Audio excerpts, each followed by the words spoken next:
আমাকে ধরেছিল, all paper check করলো, চেক করার পরে কিছু না ফল্ট পেয়ে 2 পয়েন্টের জন্য আমাকে 25,000 টাকার কেস।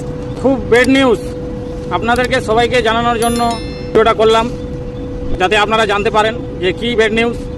যে সমস্ত গাড়ি 2 পয়েন্ট করবে, যদি এমবিআই ধরা পড়ে তাহলে 25,000 টাকা অনলাইন কেস, কোনো গল্প নাই। গতকাল রাত্রে আমাকে ধরেছিল নাগপুর থেকে, আমি নাসিকের লোডিং করে আসছিলাম, আসার সময় রাস্তাতে আমাকে ধরেছিল, অল পেপার চেক করলো, চেক করার পরে কিছু না ফল্ট পেয়ে 2 পয়েন্টের জন্য আমাকে 25,000 টাকার কেস দিতে চাইছিল।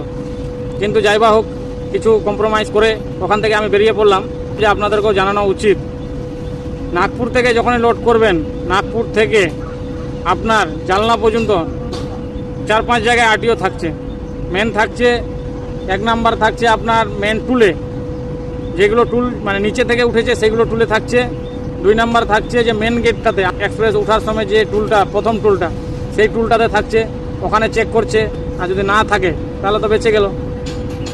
এরকম সমস্যা হচ্ছে আপনাদেরকে, সেই জন্য ভাবলাম যে জানাই দিই আপনাদেরকেও। আপনারাও যেহেতু চলেন, অনেকেই ড্রাইভার চলে ভাই, এদিকে নাগপুর থেকে যখনই লোড করবেন প্রচুর রিস্ক আছে। আর দেখে শুনে যদি লোড করেন বা দেখে শুনে আসেন, যদি নসিব ভালো থাকে তাহলে তো বেঁচে যাবেন, আর যদি নসিব খারাপ থাকে তাহলে তো ধরা পড়ে যাবেন।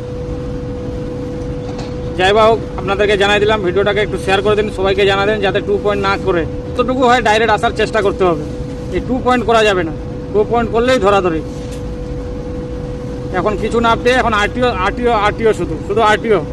এখন মহারাষ্ট্রের টিআইওয়ালা কমে গেছে, এখন আরটিওর অত্যাচারটা বেশি হয়ে গেছে। সেই জন্য বলছি, সবাই সাবধানে গাড়ি চালাবেন, দেখে শুনে গাড়ি চালাবেন, ভালো থাকবেন, সুস্থ থাকবেন।